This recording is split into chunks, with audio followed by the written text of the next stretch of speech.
Live with CDP Sports Talk, a weekly sports and entertainment podcast sponsored by Barry Cullen Chevrolet. Live on YouTube, Facebook, Twitter, Twitch, and LinkedIn. And on audio via Apple Podcast, Google Podcast, Spotify, Anchor FM, iHeartRadio, Amazon Music, Radio Public, and TuneIn. Now, here's your host, Chris Palme.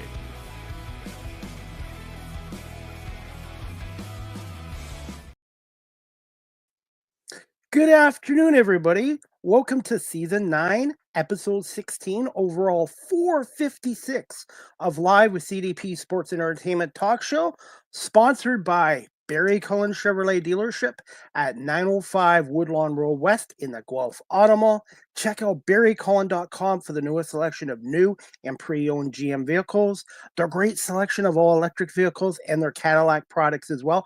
Give the dealership a call at 519-824-0210 and tell them Chris Palme sent you, or you can email the dealership at info@barrycullen.com. Live with CDP Sports and Entertainment Talk Show now is sponsored by Wellington Brewery at 950 Woodlawn Road West in Guelph, Ontario. Check out their website, wellingtonbrewery.ca, and make sure to try a Welly on today. And please remember to drink responsibly as well. I hope everyone's doing well on this Wednesday, November 20th, 2024. And I'm excited to have my guest on today. This is her first ever appearance on my show. She is a native of Wyandotte, Michigan, which is a suburb of Detroit. And her name is Kamryn K. She's a stand-up comedian out of the Detroit, Michigan area. And we're going to talk comedy with her and maybe a little bit about the Detroit Lions that used to be a butt of a lot of jokes, but no more. Good afternoon, Kamryn. How are you? I'm good. How are you, CDP? I am doing well on this November 20th. I can't believe it's already the middle or going towards the end of November here. Right. We're getting into the Christmas season way too fast. Absolutely. How are things in the great state of Michigan right now?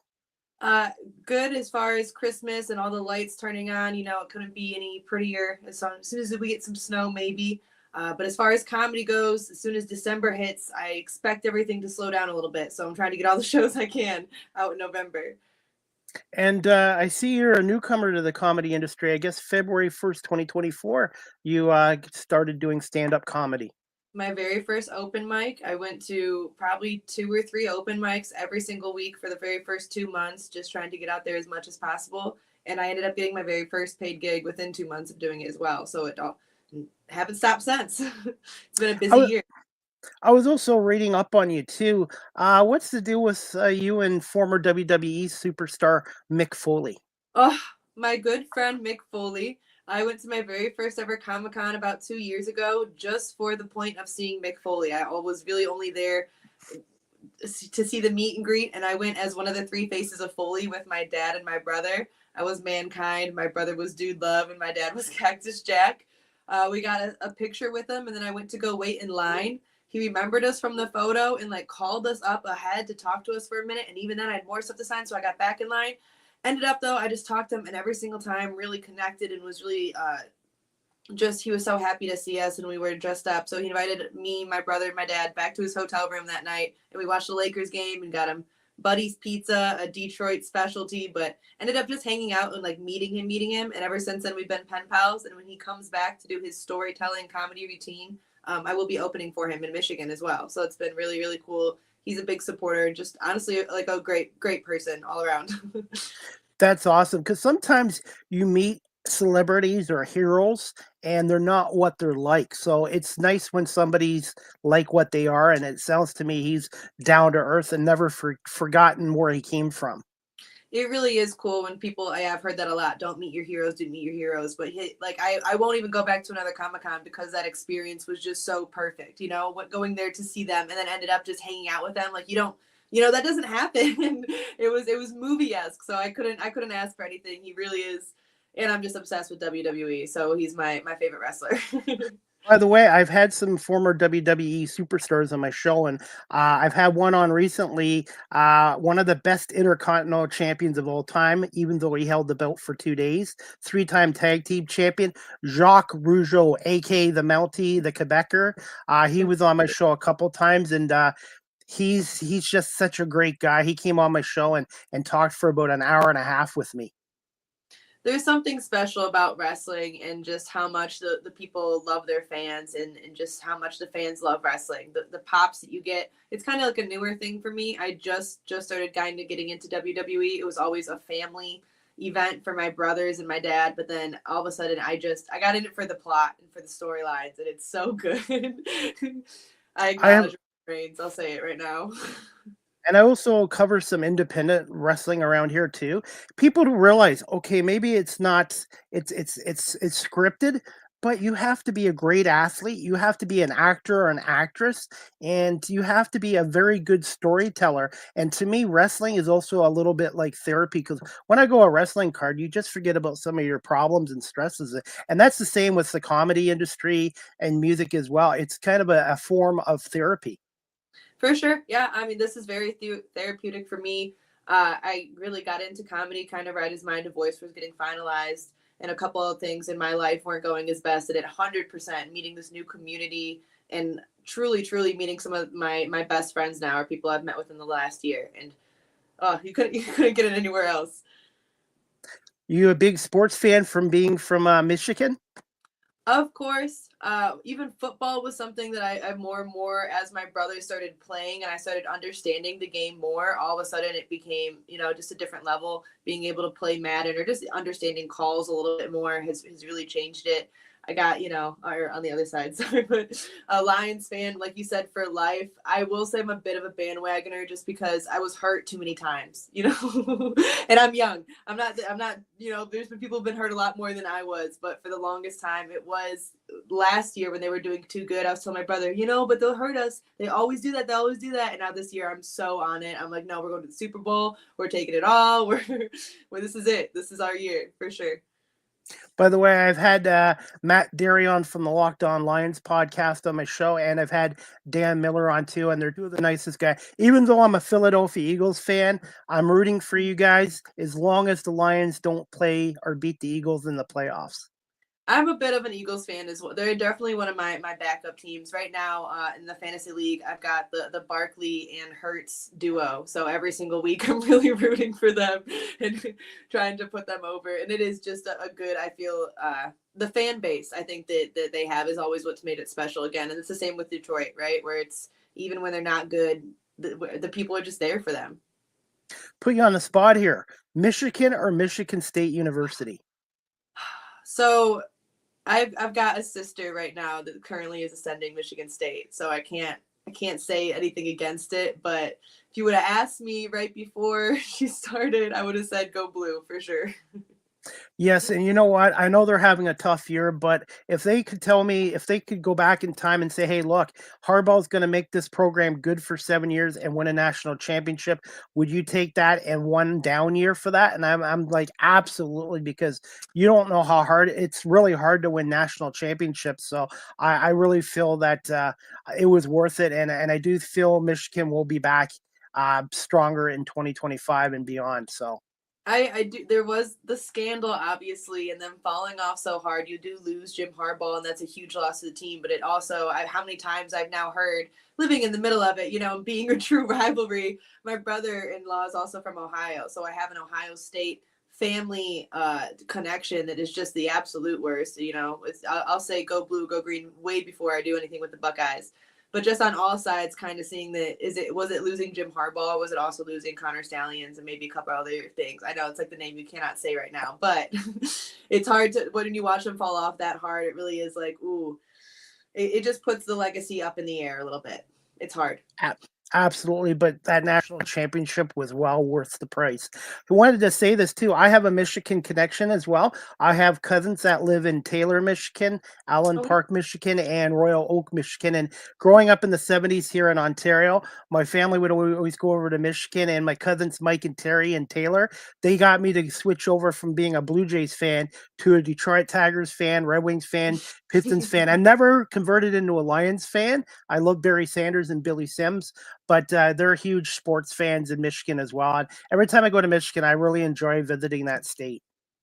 Yeah, I grew up always right now in Wyandotte, but always about 15 minutes south of Detroit. So being able to go to a Tigers game and Red Wings game was very, very, very big staples for me growing up. Not as much lines as much as it like of how much of my time is consumed in the football season. Surprisingly, lack amount of time at Ford Field. Those are mostly reserved for the monster jams that were coming through and things. But always being able to just live so close to the city and have the deep roots there. Yeah, and then also just to have such great teams too. Like it's just amazing. The Pistons obviously just moved in, so now just having everybody right there. It's you don't get that a lot of places. I'm very grateful. Go And Michigan. I was in Detroit in April for the NFL draft. It was crazy. Yes. 275,000 fans there. I stayed in a hotel in Taylor, by the way. It was a hotel I went cheap on and never again. But the experience was great. I took an Uber into Detroit. It was crazy. I'd never seen so Yeah. many human beings in my life. But you know what? I felt safe in downtown Detroit, and it was a great experience, the NFL draft there. And it just shows you how big of a sports city Detroit and Michigan is, and how much they love the Detroit Lions. My brother turned 21 during that weekend, so I was able to heavily we walked around and I got, 60,000 steps in. It was crazy, but we did everything and there was so much to see. Every single time you think that like, oh, like you've seen it all, but then they have a whole nother street blocked off with that was really, really cool. And it's always nice to see Detroit that does have a little of a bad rap be so nicely talked about on like by the reception of people visiting and all sorts. It was a really good moment for us. The city has really had a renaissance because back in the 70s and 80s it was kind of a rust bucket city, but it's really renovated itself, reinvented itself, and now I love going down there. And with the Detroit reminds me of Philadelphia. All the sports teams all play in one area, and with Little Yeah. Caesars Arena, Ford Field, and Comerica Park. So I root for all the Detroit teams except for the Lions, but I get a soft spot from them because of Matt Derry and Dan Miller, the voice of the Lions, who does a great job for them. He's the one in the sparkly jacket. That's Dan Miller. He's on Going down Fox the too, field. Oh, okay. I was like the guy and who's singing in the stadium. that's a catchy song too. By the way, since I got you on here, are you, besides being a comedian, which we're gonna get into, are you have any musical ability? So most of my ability, I feel like for music, I've always been just good at mimicking an impression. So I've got a little bit of an ear, and if you sit me down, my parents will always going to be able to tell you if I have YouTube, I can learn to play a song on just about any instrument. Give me an hour, and I'll be able to do something on it. And I do like that sort of thing. But I think it's more so just having an ear for impressions, and like I said, being able to mimic more so than actually being creative myself in that aspect. I have no musical ability. I tried karaoke once in New York and I emptied out a bar. So I just stick to talking. But hey, since you're a Lions fan, do you know the lyrics of the Lions fight song? I think it's pretty catchy. Going down the field, we are the team number heels. Good Right job.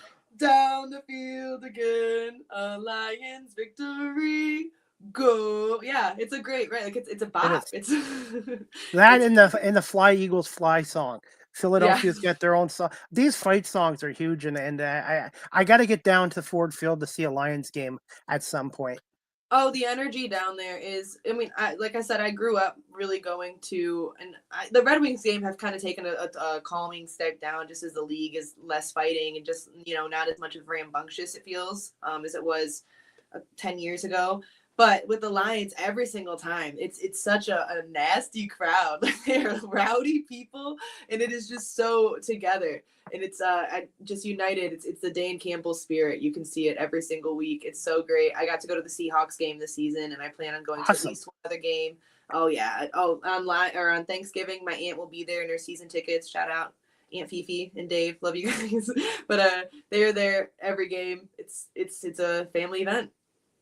Wishing you a happy U.S. Thanksgiving Day. I think it's what, November 27th in the Yes, States? I will Ours be was in flying. October. Yeah, You'll be right. Yeah, flying. we've got the different. I will be flying on Thanksgiving for the very first time. I will be headed out to Colorado for a wedding. While I'm out there, I do have a couple of comedy appearances. Awesome. Topping that on too, great. I was in San Diego at the beginning of this month, so this will be the first time that I'll be, including Ohio, doing 4 states of comedy in a single month, and it feels like a big deal. I'm keeping it. That, that's awesome. And Kamryn, now we'll get into comedy questions, but can you tell my audience a little bit about yourself and when did you take an interest in the comedy industry and who were some of your early influences and mentors if you had any? I think that what really made my transition into comedy so easy was started writing 2 years ago, way before I ever got on a stage. I had, a thing in my notes or just even writing out longer jokes and really working on that aspect because I always kind of had an interest in comedy. I felt like growing up and having a big family, if you can make everybody laugh at the dinner table, that's a big round of laughs. That's 8 other people. So it becomes addicting and you're always kind of trying to chase that, I think. But growing up, some of the biggest influences, I was actually just having this talk the other day, but my absolute favorites are the George Carlin, the Norm Macdonalds, and even like the Dave Chappelle, but the people who are taking real issues and weaving you into, here it is, like look at the hypocrisy, look at everything, and then laugh and then punchline, and then go and just seamlessly go right back forth is a goal that I'm nowhere close to achieving, but hope to one day get near.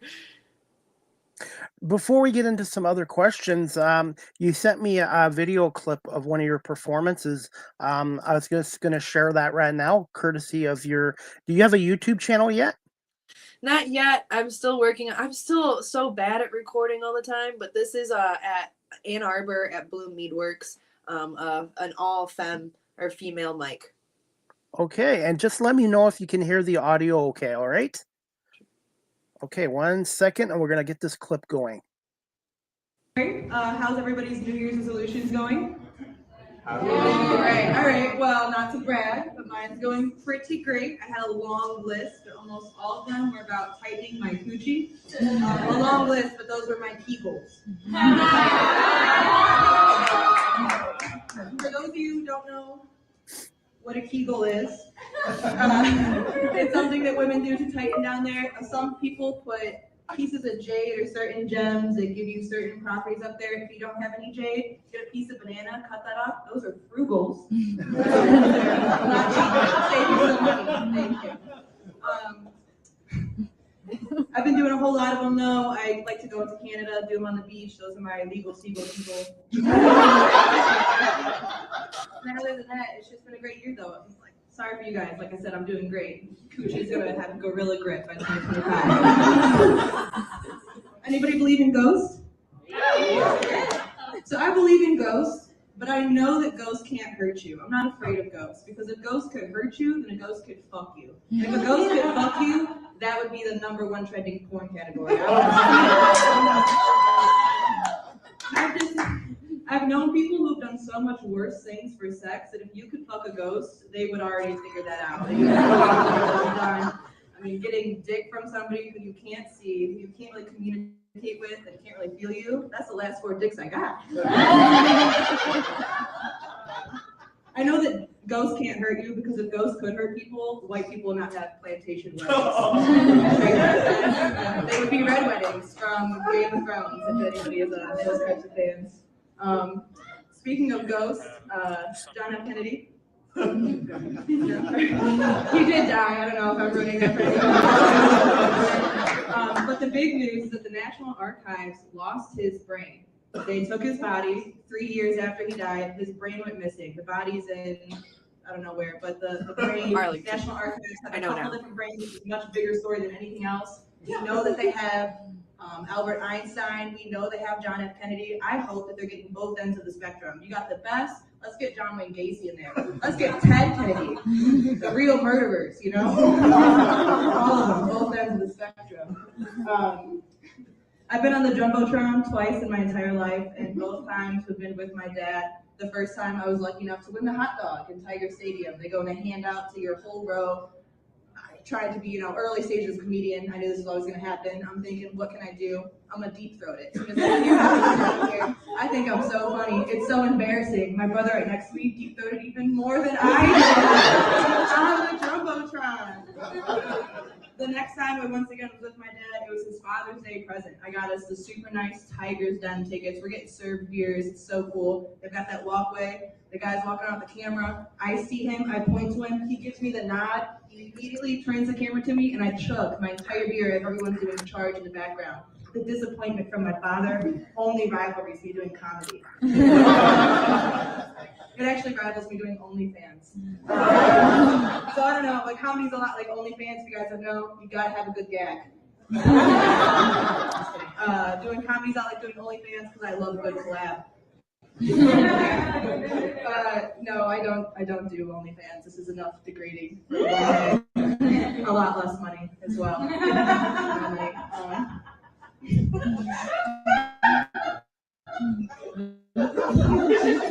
Anybody here a magician? I would love to date a magician at some point. I dated a magician one time. It didn't work out so well. He kept on making the condom disappear. Wow. And not to mention where he wanted to pull a rabbit out of. Not my thing. I keep on trying to meet new magicians, and I'm going to open mics hoping that it's something similar, but these magic mics are, I don't think they're magicians. I don't think that they can do a single trick. Those, yeah. Oh. Did some tricks, I guess. I'm getting pretty low, so I'll leave you guys with an impression and then a fun fact. My impression is LL Coolidge, Jennifer. I'm gonna knock you out. Mama said knock you out. And finally, my fun fact is: does anybody know what the word absquatulate means? To leave suddenly or abruptly. Thank you.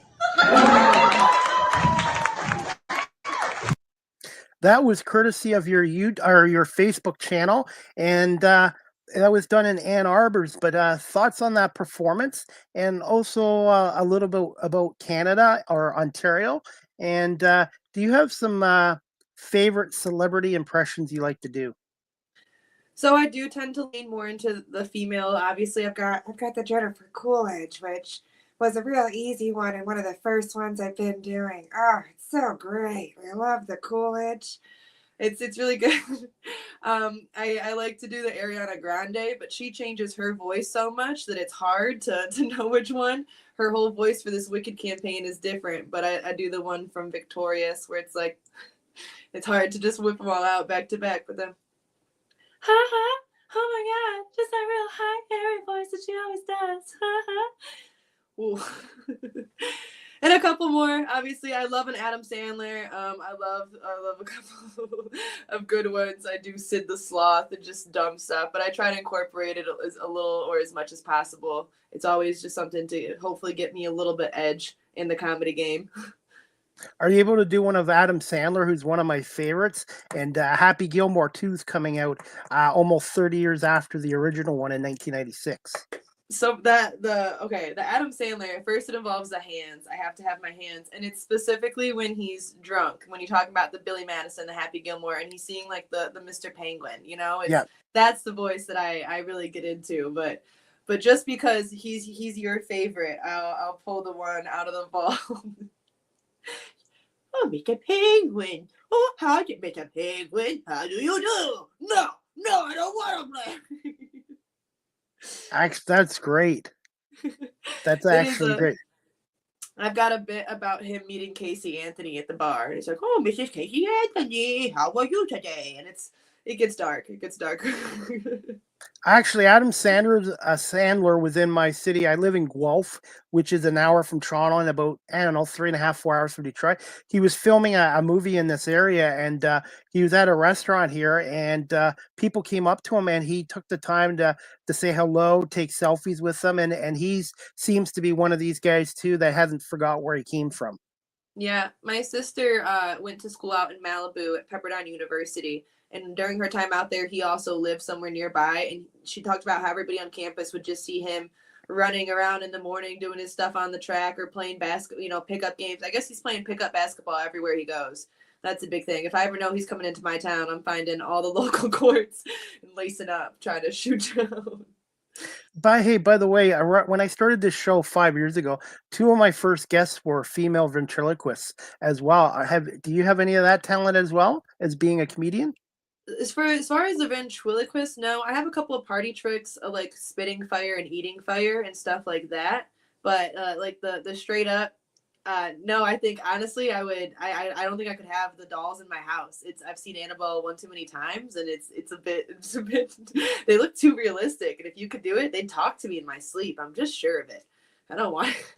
It's not, yeah, it's not an easy profession as well. And I wanted to ask you this too. You brought up Canada and that act. How many times have you been over to Ontario? Ontario, I mean, just with it being, or Windsor specifically, going well beyond. I've visited Toronto a couple times. I've been to Niagara Falls, and occasionally, with being so close to Detroit, it's actually easier to get to New York to go through Canada than it is to go around. So my family has trekked through, but visiting Windsor all the time, especially once you turn 19, because you're allowed to go over there and drink, and we had to wait. So the last time was when my youngest brother just recently turned 19. We had to go and take him over there, and I got to toast him his first legal beer 2 years before he gets to do it, over on our side. And Canada, everybody talks about hockey, beer, donuts. Canada has a lot of comedians and a lot of comedy clubs over here as well. Any plans to perform over in Ontario or other parts of Canada at some point? Yeah, there's a certain book. I don't want to say anything, I guess, before, because if I mention him, I don't want to shoot myself in the foot. But I'm friends with a couple bookers. One of them, I guess actually right now, because I know he's not doing anything, Dave Squeaky Wheels is a booker out of Windsor, and he's got his own room. He's unfortunately been in the hospital for a while, and we wish him all the best and a speedy recovery. But hopefully when he gets out, I'll be in his room. But he needs to just focus on getting better first. But there's no reason. That's literally some of the questions that they'll ask you is people coming up to me like, hey, do you have DUI? And I'm like, that's a little bit invasive. And they're like, no, like, I want to know if you can come over to Canada. And it's like, oh yeah, that's no problem. But I guess that does prevent a few people. But yeah, I would love to get over to Toronto. Anywhere, obviously, I'll drive. I've driven so far for only 5 minutes. How important is having connections in the comedy industry as well? I think having connections, I want to make it clear that it's like I didn't have connections going into it, but it's about networking yourself more than anything. And it's about you show up, and it's, because now I feel like I have got great connections, but I've only been doing this for less than a year. So getting yourself out there, mostly in person, I think that showing a face around, and even if it is, I've gone and just recently I just popped in just to pay, or I actually got in because I was a comedian. But I just went to another show just to see like what was going on, and just still attending things that you maybe not always be on, but making sure that you do go to the open mics and letting people see you. And then as well as just always being aware that while you are maybe just doing an open mic, it still is a networking opportunity. Every other comedian there that's also doing the open mic is another connection for you to have. Some of them are bookers themselves, and you're not there for one person, you're there for the whole room. And I feel like obviously it doesn't hurt that I look like this, so being able to walk in and then make friends is pretty easy for me when I go into the bar. it's not bad, but it's definitely a part of the game, and it's definitely important. And I think that just making sure that you're actually a little bit professional at all times, which I'm sure some people will say I've lacked at maybe once or twice, but You're going to put you on the spot with this question. How much do you feel you've improved since last February as a comedian?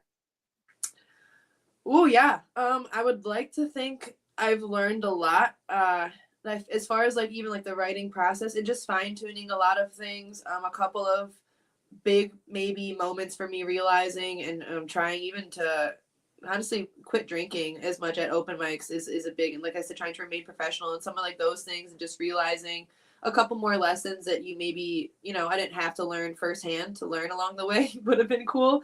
But I am always, I've still got a long way to go too. And I wanted to ask you this later, but I'll do it now. Can you tell us about the writing side of comedy, and where do you get some of your inspirations from? So you've said a boat so many times, and I've just let it go. About in a boat, I love it. I miss it every single time I go to Canada. That's one of my favorite parts, is hearing people get in a boat out there, and it is great. But like I said, I started writing 2 years before I ever even hit a stage, and most of those were when people say like, hey, you should do stand up, and all of a sudden you're like, well, yeah, but what would I really talk about? And just trying to knock down some of those moments. I was a bartender for many years, so a lot of interactions I've had with people, coming from a big family, lots of just funny stories. But my writing process tends to be writing down what I think is funny and then writing it out, circling then the parts in that paragraph that I wrote out that I think are the punchlines, and then making that a short list hand, and then trying to get to those points faster and interchange them and rework them. But it's I don't think any of my jokes are 100% written yet. I still think that almost everything could still be, picked over. I could always throw a new transition in there. You can always try a new punchline. It's all up in the air. What is the hardest aspect of the comedy writing aspect, and what advice would you give to those that are watching this live streamed or on audio or WQE 99.1 FM that want to get into the comedy industry or the writing side of the industry? I think the hardest part is knowing what you're writing is worth anything, and it's always hard to know that until you put it in front of an audience. You can have a joke down, and there's jokes that I think would absolutely kill, and they turn out, never hitting. And then there's jokes that I thought would just be like a throwaway or transition, and now that's one of like the big punchlines for me. So always write the joke twice as long as you think it should be, and make sure that you push yourself to give yourself one more extra transition out of it or one more punchline out of it. It's not just done with one. So many people, I hear other comedians bring up a great premise or a great joke, and all of a sudden they just kind of move on to the next one. And I was like, oh, you had so much more to go. There was, just taking it that step further. And I always think that people should just be doing that until they get it in front of people. And then once you get it in front of people, then edit the crap out of it. But overwrite at the beginning and then just listen to your audience and feed off of. And there's also, how many times I've gone and the best punchlines are the one that you think of while you're on stage too. When you're on stage, what's the average length of one of your performances? So I started off 2 months ago. I was terrified to do 15 minutes or 20 minutes. And that would be like, if I was getting paid to do 20 minutes, that was a little bit scary. And now I feel like I could easily do a half hour and it's not a problem. For open mics, though, it's still, when I'm trying to always save new material. Like I said, for open mics, so I still am always trying to get new 5 minutes every month, and hopefully just getting 5 minutes at a mic here and there is always the average. But then for getting paid, the longest I've done is 20 minutes. Hopefully changing soon. I'm getting a half hour ready. During a live performance, do you like to be the opening act, the middle act, or do you like to be the closing act? I would love to be a closer one time, just because that's obviously the longest set and the headliner. And that is the goal one day. With my 35 minutes, could I do it right now? Yes. Would it be my best? No. But it's just important just to start somewhere and try doing it. I recently hosted in September, and being able to, instead of kind of doing like 5 minutes at the beginning, I would do my time at the beginning, but then even in between the comedians, I'd like do another 2 minutes and kind of do maybe a little bit longer than some of the other hosts did. But I had so much more fun in being able to do that 2 minutes based on what I heard, or something that the audience was going on, and doing a lot more crowd work was a lot more fun as well. Wanted to ask you this as well. I know during the pandemic, I watched some comedy shows live stream from Flappers in Burbank, California. It was great, but when I talked to some comedians, they didn't like the live streaming aspect of it because it's a lot different than the live. Have you ever done any performances live stream, and thoughts on live streaming? I've done YouTube channels like this and done streaming things, but not in front of an audience that, an active show that we're trying to do, just because I only started this year, and I can only imagine now how many people in 2020, when everything was going on, it would be hard. It's hard, especially because you have to wait a couple times. If somebody did have a reaction, and if they're sitting there laughing and you don't hear it, it's going to feel rushed. Your timing is probably off. Or if your timing's not off, and there's just a lot of dead space if nobody is laughing, and not being able to know that. I can't imagine that would be hard for me, for sure. I would have to maybe just have like music going on or something in an earbud just to not have silence. Have you ever had stage fright before doing this? Oh yes. Stage fright. I am literally sweating right now. I am nervous every appearance. Really? It feels like, yes, I am. I get nervous every single time. There are occasionally, especially like when hosting, like doing like that first opening line and coming off a stage, you're immediately relieved, or sometimes seeing people, but there's always definitely a wave that comes over me before just thinking the worst case scenario, or just yeah, it's scary. It's hard. I hope I never lose that, right? That would be a little bit, I feel like, almost conceited. It is something special every single time you go up. Do you have any rituals or superstitions before a live performance to just calm you and relax you and get you to focus before a show? Starting off, it used to be, I can't go up there without having a drink a beer, have a shot or something. And then once I started doing comedy sober, I realized how much more relief came from having a more clear mind and not having like that extra drink, not thinking that I might slur a word or something. So the ritual has maybe changed a little bit. I still maybe will smoke something before, but now it's more so the ritual is when I get off. As soon as I get off the stage, I'm like, all right, hair can come down, I'm done. And there is just a big moment of a sigh of relief, whatever you want to say, a weight lifted off the chest every single time. Who are some of your favorite comedians currently or in the past, both female and male?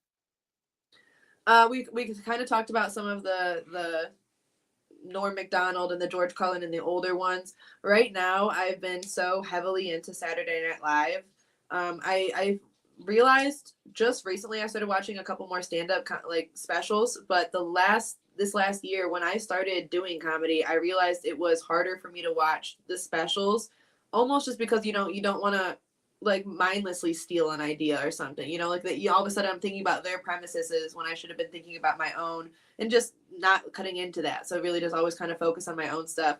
But I just watched the Dave Chappelle special the other day, and that's amazing. As far as Saturday Night Live goes, there's a Sarah Sherman that's on there. And honestly, like, I do think that there's a couple people where if you were getting into it, if you were a little bit younger, this was the age that you're getting. I think that this is going to be an all-star cast. Michael Longfellow's on there, and he is absolutely hilarious.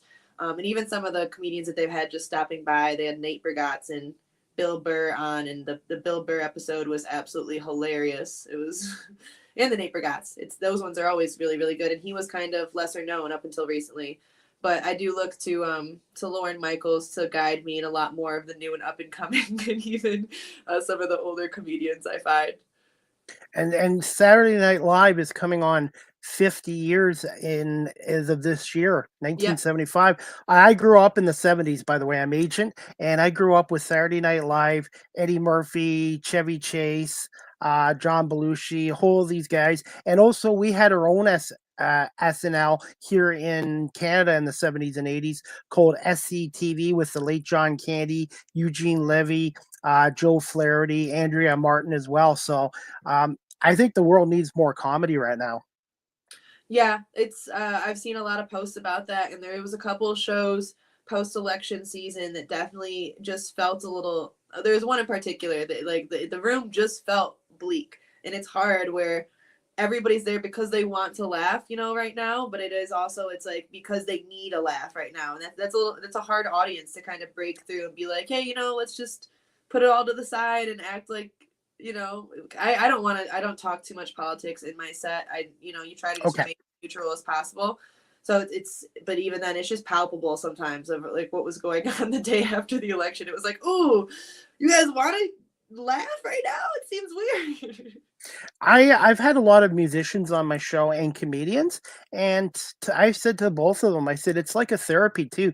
Music is very powerful, and same with comedy. And with all the stress going on in the world right now, it's just nice to be able to enjoy yourselves and comedy. And one thing I wanted to ask you too, when you're up on stage, how long does it take for you to engage an audience mood?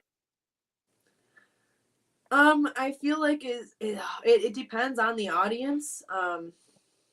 Sometimes you feel it before you can hear off the laugh guy, and there really is a difference.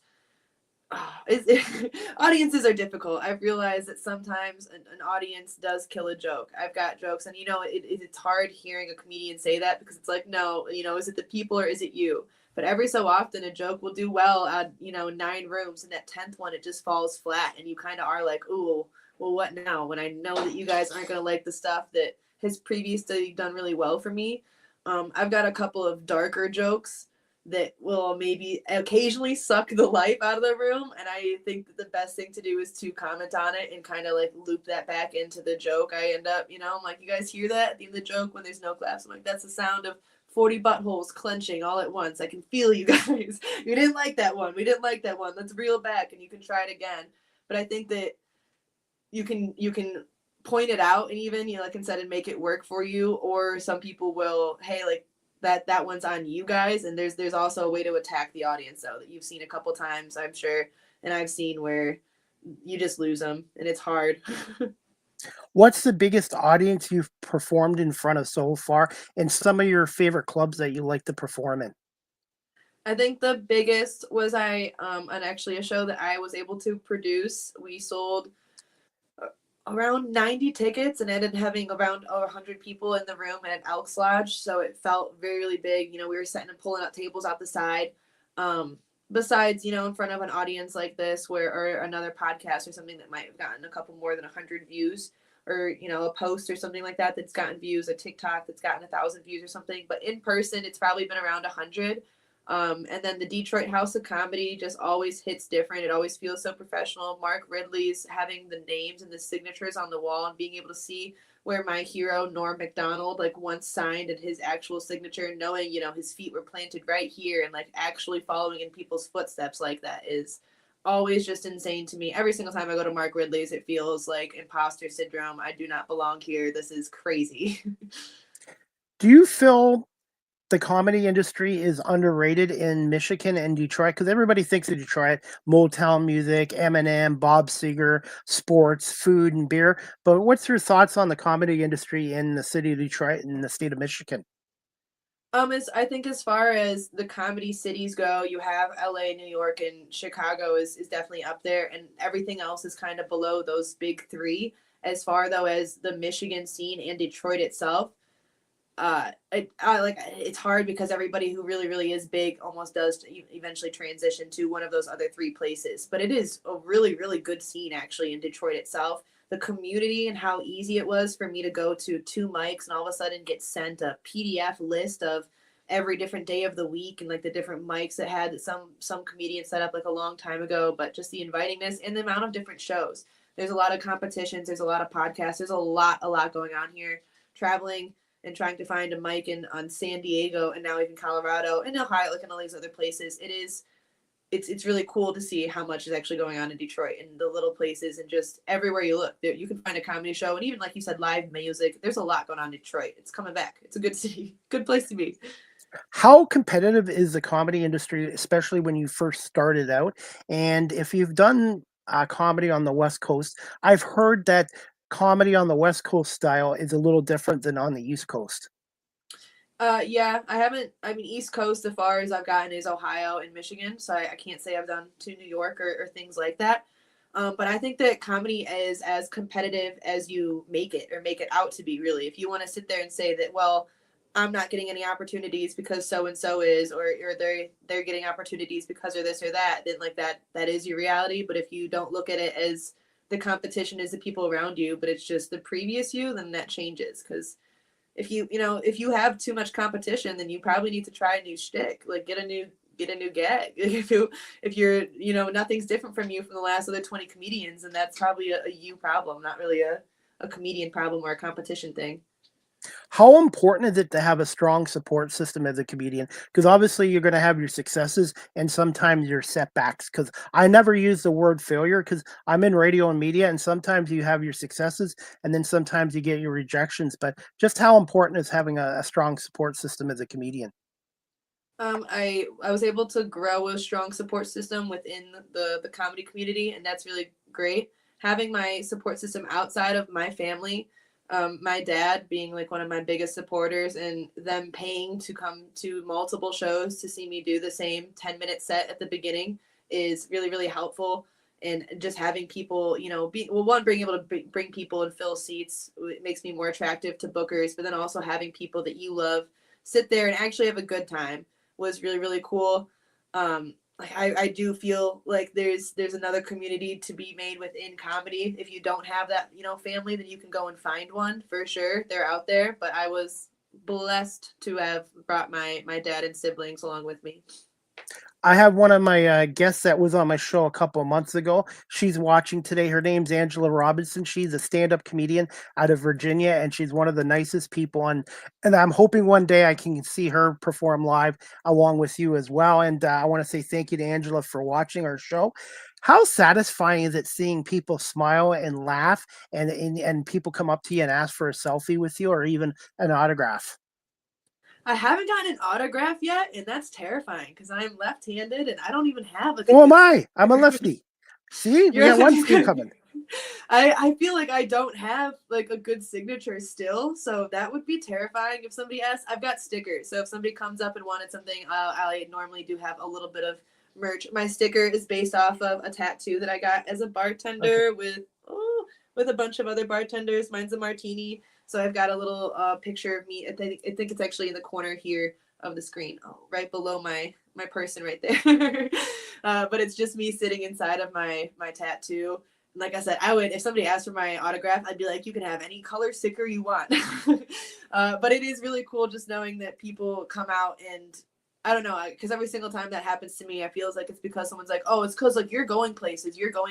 And that is just cool to think that somebody has this picture. It's like, well, I saw Kamryn K when she was, a nobody, and like just a belief. It's amazing, honestly. Oh, by the way, if you have merchandise, you're welcome to plug it on here as well. It's just stickers that I hand out at my shows. They're on Okay. my page, right? If anybody wanted a color, I guess I can sell them online more. But right now, it's just something I carry with me, a little just sticker that says "Follow me at Spam Like Cam." Are you looking at branding and getting T-shirts as well? And how did you come up with Spam Like Cam? How did that come about? So Spam Like Cam came about in about 8th grade when my friends were helping me make my original Instagram for when I was in middle school, and it was Cam, and I was like Cam like something, Spam Like Cam, and I don't know how that even came about, but it was just a conversation, and it stuck like then, and now I've really made it my branding and taken it a step further. I've got Spam in my profile picture, and I know that's the goal, is to just have a sponsorship with Spam. I'm really playing the long road on that one. And also, you need to get hats and T-shirts. Branding is important because I'm learning that in radio and media too. So hopefully one day you'll have a T-shirt and a hat out with that on. The hat would be cool with like the little martini on it. That would actually, Yes, I would wear that hat. absolutely. What's your favorite color? And when you were a bartender, what was your favorite drink to make? Favorite color is blue. It's my birth zone. I'm also a Virgo, born in September. Then my favorite drink. Oh, see, so it's like the drink that I make for myself at home. Yeah, it might be super, super pretentious and I'll put glitter in it or something crazy. But more so, it's like when you really get home from a long day, it's just going to be a shot of whiskey. A really good whiskey straight from the bottle. Maybe tequila if the day was like really, really hard. But I'm a tequila and pineapple when I go out to a bar, and I don't want to make the bartender do any work. And I got to give a quick shout out to my new sponsor, Wellington Brewery at 950 Woodlawn Road West here in Guelph. Check out wellingtonbrewery.ca. Try a welly on, and make sure you please drink responsibly. I had to do that. Yes, it's good local craft beer. They've been in Guelph since 1985. So next time I come to Michigan, I'll bring some of this beer up to Michigan for my cousins too. They love their beer. I'll go down to Ohio and trade you some Yinglings for it. We can do a Yingling beer. Oh, I like Yingling beer too. And I also like, speaking of local beers, I like Atwater beer in Detroit. Oh yeah, their sponsorship with the Tigers was really big, and then I got to go down to the distillery a couple of times. Right there in downtown. You can like see the water out from it. It's really cool, and they've got good food. That's a great place. I always like to support the small businesses, especially the local craft beers, because the corporate beers you can get at any time. But I like always supporting small businesses as well. Yeah, there's a Detroit City distillery is also in the old Stroh's factory in the heart of downtown, and it's really cool. My friend there was the in charge of the beverages for the long time and ran the bar, but they are really, really into wrestling. So on the side of one of their huge distills, they've got a life-size Andre the Giant cutout, so you can see how tall he is and all that right there. But there's so much just Detroit, sponsored things or the local things are always gonna be better than it seems. I'll say it. And Andre the Giant, he fought Hulk Hogan at WrestleMania 3 at The Pontiac Pontiac Silverdome in in front of 1987. 300,000 screaming Hulkamaniacs. That was like 35 years ago, or actually, what? Yeah, going on 38 years ago. It's hard to believe. My Andre father the was there. Tim was he Kellums there? was there. He was one of the screaming Hulkamaniacs. That was a big moment. That was a big deal. Put you on the spot here. Quick wrestling question. We'll get back to your comedy career. What do you prefer, baby faces or heels in wrestling? Heels, heels, heels, heels, More heels. fun. They're more Heels fun. all the way. Yeah, and honestly, one of the greatest heel runs in all of WWE history is happening right now with Dominic Mysterio. You've never seen a man not being able to even speak into the mic, and I've been a part of that crowd. I've been the booers a couple times. We were not letting him even say a word. It's been going on like 2 years now. He has not been able to hold the mic without incessant just booing. It's amazing. Like I said, it is just about the characters. I realized that I was watching so much just dumb reality TV that when I started looking at wrestling as just reality television and following these characters and these plot lines, it was so much more entertaining. And then that kind of to touch on what you said before, where it's not real, wrestling per se, but to be able to do what they do week after week without being injured and put on a show is actually more skillful than if they were trying to kill each other. In my opinion, it's a lot more hard to be doing these tricks and not get injured than it would be for them to just actually hurt each other every week. Have you ever thought about getting into the ring? You mentioned Al Snow, and he does have that school. The Ohio Valley Wrestlers is like not that far from me, and yeah, I'm a 6-foot girl, basically 5'11". Wow. Yeah, I'm really tall. I did rowing. I'm not like muscular or anything, but I'm going the opposite direction. I'm now 52, so I'm down to like 5'6". I could, if I put on some wrestling boots, easily be 6 foot, and then having that Al Snow, Ohio Valley Wrestling just within driving distance. I've thought about it way too many times. All right, and before we wrap this up in a few minutes, Kamryn, for my audience or audience watching this live stream or on audio or WQE 99.1 FM, how would you describe your comedy style? I think it's mostly observational, which is the cop out and probably the number one type of comedy style. Some of my most memorable jokes do tend to be darker humor. Can I tell one? A darker humor joke? Yes, Right? that's We fine. can edit it out. So my name is Kamryn K. And growing up, my aunt always used to call me Special K. And I was always like, oh, that's really cool, like the cereal and stuff like that. But then the older I get, the realize I'm probably just on the spectrum, and she had me pegged from a young age. Just kidding. It was my uncle that pegged me at a young age. But and that one normally just sucks the life right out of a room. But I do like to do sometimes a little bit of darker humor. It is fun to just jump around, and then a lot about just the growing up and coming from a big family and having just funny observations, I guess. A lot of the comedy comes from your life experience. Just like with musicians, a lot of the songs they get are from experiences that have happened in their life as well. That's the goal, right? I mean, the more stuff that comes from the heart, the easier it is to write about, the more you can pull out, hopefully. There's a couple of jokes I have that started as a true story, then the joke is funnier than the real ending, but that's just comedy, baby, right? When you write your jokes before you use them on live stage, do you have family or friends that you try them out on first? Sometimes, and I hate it because I'd rather get the feedback from the crowd. The one-on-one Okay. feedback, it seems like it's always kind of inviting it into like a, hey, like write this joke with me. And I'm like, no, we're not doing that. I'm like, does it work or not? Like, you can just, it's a yes or no question. No further, no further comments, please.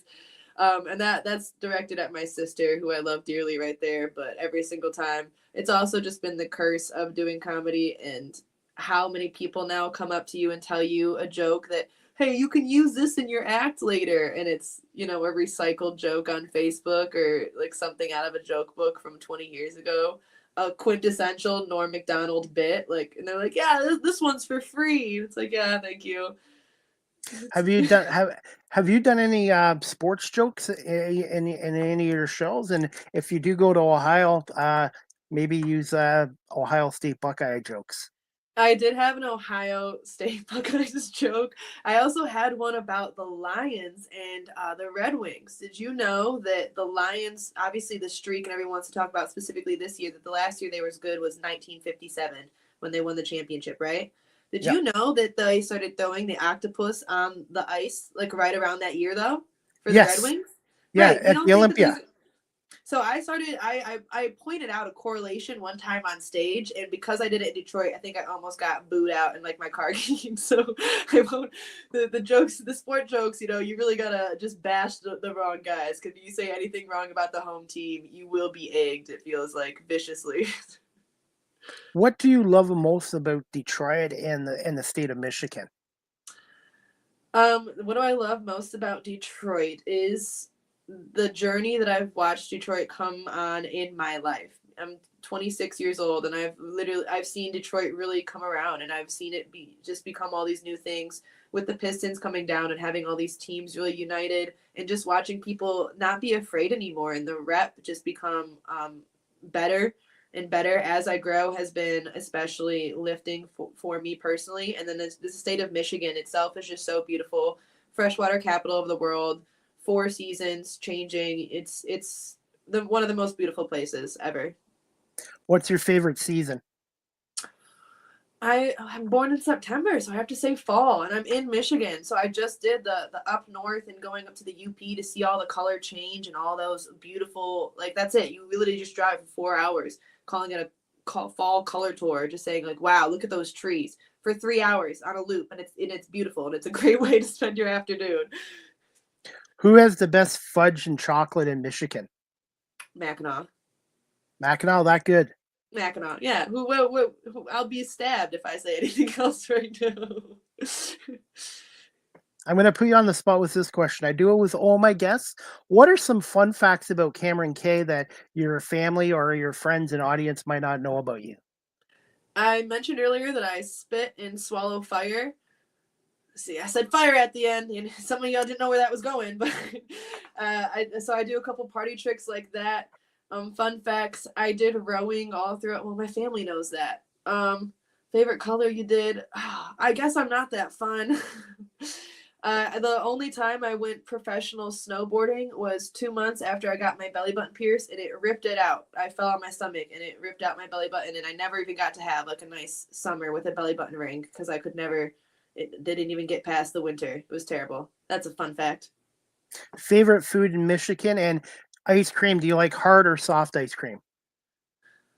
What is hard ice cream? The traditional ice cream. Oh, versus like a soft serve. Okay. Yeah, like Dairy Queen. Yeah. Okay. Yeah. Yes. A hard ice cream then, and I'll go with Michigan Superman or Rocky Road. But Superman, I feel like, is a really Michigan thing. So Superman ice cream was always my favorite growing up. My favorite comfort food, and it's Thanksgiving time, so I'm about to see a whole lot of it. My family will vouch for this. I have been a mashed potato fiend since I was a young child. I can eat just a plate full of mashed potatoes. It is insane. Like I can put them away. I'm an potato abyss. And since you've been over to Windsor on Ontario, have you had poutine, which is French fries, gravy, and cheese curds? Yes. I love the French fry. The cheese curds is always what gets me. It's the texture. It's not, it always gets me a little bit, but gravy and French fries needs to just be a much more established thing. Obviously Detroit has Coney, so we're putting chili on everything, but the gravy and French fries it's a secret. Y'all got good for you. Who has the best pizza in Detroit? I've been on a personal journey to find that out myself. Ooh, oh gosh, I can't. Once again, I feel like I'll be in trouble, but I'm gonna say Louise. Okay, I've heard of Jets Pizza too. Jets is just specialty, but that's not like Michigan like special, And if I were to say Jets, I'd have to say Buddies for like that deep dish style, but I'm not going there. I'm going with Lou's. Oh my gosh, I don't even know which one it is. And my favorite pizza is actually in Chicago. It's deep dish pizza, Giordano's. The old Chicago used to have that like pizza, like where you actually cut out a pizza slice and it was stacked on stacked, and that really was something special. They quit carrying it well before they all went out of business around us. But if I go to Chicago, I'm getting pizza pie for sure. Now I'm getting hungry talking food with you. Hey, before we wrap this up, Kamryn, Let's see. Can you tell us about some of your upcoming shows? And are they available on live stream as well? I have nothing coming up on the live stream. I will be participating in a competition December 12th in Detroit amongst 20 to 30 other comedians for a cash prize out of Sweet and Soul Food. I might be saying that wrong, but that's going to be in Detroit. I'm really excited about it. I just got that today. That's December 12th. At the end of the month, I'll be in Colorado. I've got a couple of open mics and just things lined up. Not even like a real show, but I'm mostly just out there for my cousin's wedding. Catch me in Colorado. Maybe I'll live stream one of those if I can, just to show that, I actually was out there doing it. And then February 8th, I will also be opening for headliner Chase Wright and Pine Inn in a city in Michigan, which I do know, but not right now. If I could go on my phone, I could say a lot. But that'll all be found on my socials, Spam Like Cam, posters for everything, as well as links and tickets, all that fun stuff. Any performances in Taylor, Michigan? I can make that happen. There's especially right if that's what it takes to get you across the bridge, I'll do that, and then I'll also let you know when I come to Toronto, because that's on the list. Absolutely, because I'm like less than an hour from Toronto. So yeah, I definitely would like to watch your shows, and if you perform in Taylor, then it gives me an excuse to see my cousins in Michigan as well. They're really great people as well. And by the way, are you a dog person or not? Yes, big dog person. There's 2 dogs that have been banging on the door trying to get in here for most of this interview. What's their names and what's their breed? Leroy is a basset hound. He's a little lumpy boy, and then Bonzi is a pit mutt, something out of the Detroit animal shelter. And currently, I volunteer at a local shelter here as a dog walker and fundraiser. And if we didn't have a Canadian post strike right now, I would send you one of our 2025 calendars as well. I did see that you post a lot of times with the adoptable dogs, and Yeah. every single time you post it, it feels like they're adopted before I can even check it out. They go quick. Yes, and that's the great thing. And it's bad owners that should be in the cages and not these animals. But the people in these shelters, and whether they're in the States or in Canada, they do amazing work with homeless animals and finding the right homes for these people. Because cats, dogs, any kind of pet, they're family as far as I'm concerned. They yeah, it's Detroit Animal Shelter. One of the last dogs goes, "Get out of here!" Goes save. My friend Robbie, he has his own podcast in Buffalo, New York. His name's Robbie Schneider. He's a huge Sabres Bills fan, and he wanted to say hello, and he loves the Sabres. And by the way, speaking of Red Wings, I'm going to Buffalo on December 9th to see the Red Wings take on the Buffalo Sabres at the KeyBank Center there. Well, right. So go Wings, but I'll say go Bills too, especially with the win over Kansas City. I was really happy to see that, and we're always rooting for Allen to pummel Mahomes every chance he gets. Go Bills. Buffalo's a smaller version of Detroit. They love their food, they love their beer, they love their football, their sports, and hopefully you can do comedy in Buffalo one day too, because Buffalo is like my second home. Yeah, I would. Any chance I can get to get closer and closer to New York. There's been lots of talks with other comedians. It's easier to do like a car ride, and send 5 of us all out there together. Go Bills! But it's easier to always kind of group up, and I'm hopefully we'll be doing that soon. Or you'll just catch me out there randomly one day, like I've been doing in Colorado and California. And finally, where can our audience follow you on social media? And you already answered the second part about the advice those looking to get into the comedy industry. And the best way and your email address I've got down here as well if people want to give you an email. Yeah, that's the easy way, right? For emails, hopefully for bookings, but for any purposes and needs across my Twitter, Instagram, Facebook, TikTok, everything is Spam Like Cam. I just joined Blue Sky today to see what that was all about. What's that about? It's supposed to be the new Twitter. It's the Twitter that's not Elon Musk's Twitter is the way I guess gonna go about it. And the fact that I keep on calling it Twitter when it's supposed to be X is right. That's why. It's because people don't want to be on X anymore. So it's just supposed to be a new tweeting platform, I guess. I don't know, because nobody I know is on it yet either, so I don't know who to follow. So I'm gonna join. I'll join, and you can follow you join me. it. We'll follow each other. I am at Spam Like Cam on there as well, just to make sure I got that name. Honestly, I didn't want anybody else at this point.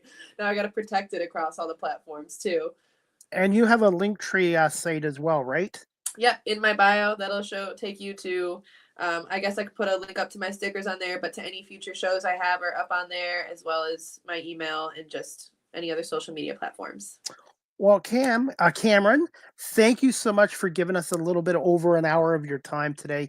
I really enjoyed talking to you. And give me a little bit of time this afternoon, and I will send you the audio, the video, and some real clips as well if you'd like to tag this on your social media shows as well. And I will let you know and send you the link to my radio station when our show airs on WQE 99.1 FM. I'm really looking forward to it. Thank you so much for having me. And before I let you go in 10 seconds, do you have a question for me? Ask CDP a question. If you had to fight 10 1-foot tall ducks or 1 10-foot tall duck, which would you choose? Neither one. No, you have to. Wait. You can't back out of a question at the end. Oh, give me another question.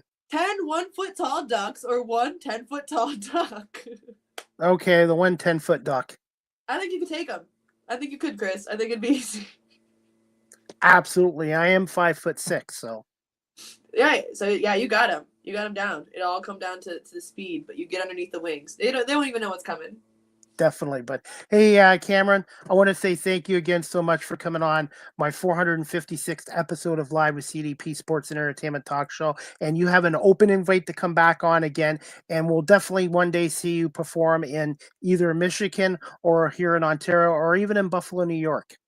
If it's not too soon, I want the pre-Super Bowl show so we can just be Lions the whole time. I know that they'll be there. I'll tell you what, if the Lions and Eagles play in the playoffs, we'll do a Lions-Eagles podcast, okay? That would be amazing. Have you thought about starting up your own podcast in the future? I think I need a more original idea. I've got a couple of things, but I wouldn't just want it to be another comedian just talking. I know you've got sports and you've got things. So I need my subject or my niche more specifically other than me just being a comedian. And once I find that, yeah, I'll probably do something. All right. Well, definitely. And we'll definitely add you on Blue Sky. I'm going to join that tonight then. Thank you. Thank you, Chris. Thanks for having me. Thank you so much, Kamryn. And you have a great day and continued success. And go Lions, except for playing the Eagles in January. Go Lions, except for playing the Eagles in January. I'll say it. All right. Go Jalen Hurts. Go Barkley. I need them once again for my fantasy team. And Jared Goff and Amon St. Brown. They're pretty damn good players too. Wow. Yeah, we've got some good players between us. Thank you, Chris, again. Absolutely. You too. Talk to you soon, Kamryn. Thank you so much. All right, guys, that concludes season 9, episode 16. Overall 456 of Live with CDP Sports and Entertainment Talk Show, which is brought to you now by Wellington Brewery. Started in 1985 at 950 Woodlawn Road West in Guelph, Ontario. WellingtonBrewery.ca, 519-837-2337 is their phone number. Try a Welly on, and please remember to drink responsibly. Speaking of Wellington Brewery right now, they have a new beer out for the Christmas season. It's called Christmas in the Air. Our Christmas mix packs are filled with our award-winning beers like Hellas, Bootlight, and Crispy Forever, available at all LCBO stores, online, or at Wellington Brewery. And a shout out to Jackie Hanna, their marketing and social media manager at Wellington Brewery. The next Live with CDP Sports and Entertainment Talk Show, sponsored by BarryCullen.com and WellingtonBrewery.ca, is going to be on Friday, November 22nd at 7 p.m. Eastern with my special guest, Sarah Silva. Sarah is an international grad student from Brazil, and she is a passionate sport creative and storyteller, and she's pursuing a degree at Georgia State University right now. So Sarah Silva will be on our show this Friday at 7 o'clock for season 9, episode 17. If you're looking to adopt a pet, check out the Cambridge and District Humane Society, 1650 Dunbar Road in Cambridge, Ontario. Telephone number 519-623-7722, extension 0, or visit their website at cambridgehumanesociety.org. They're doing a monthly 50-50 draw. You can buy tickets from their website, click on events, and you can get your tickets there. And if you're looking to volunteer in the future with the Cambridge District Humane Society like I am, you can do it through their website, cambridgehumanesociety.org.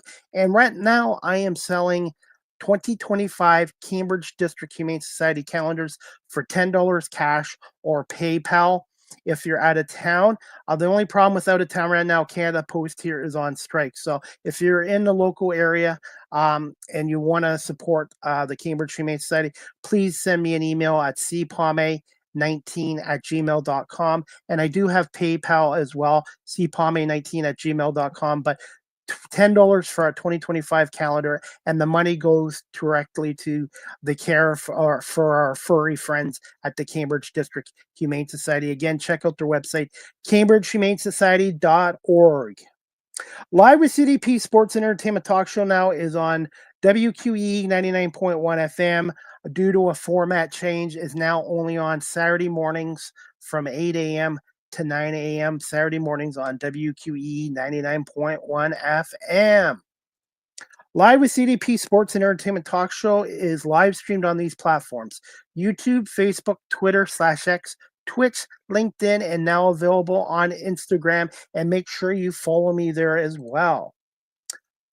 You can check out my website at beacons.ai/Chris D. Palme. All my social media work and previous radio shows are on beacons.ai/Chris D. Palme. Live with CDP Sports and Entertainment Talk Show is sponsored again by Barry Cullen Chevrolet Dealership at 905 Woodlawn Road West in the Guelph Auto Mall. Check out barrycullen.com for their newest selection of new and pre-owned GM vehicles, their great selection of all-electric vehicles and Cadillac products. And you can call the dealership again at 519-824-0210 or email them at info@barrycullen.com. You can also follow me on TikTok at Live with CDP.